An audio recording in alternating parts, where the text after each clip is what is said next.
Hi fellow coders.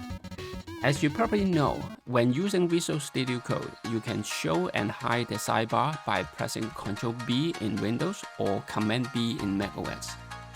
However, when you're working on a Markdown document, so let's say let me change this file to a Markdown.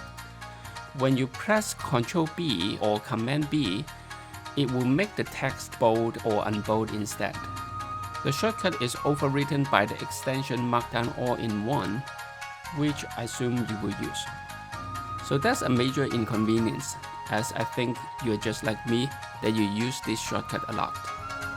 What I'm going to show you is an easy workaround for this problem.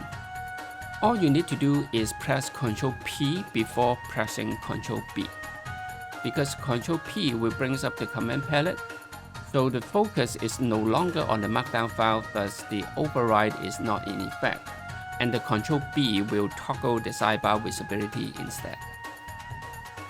You can use the same trick to work around similar issues for other files and extensions.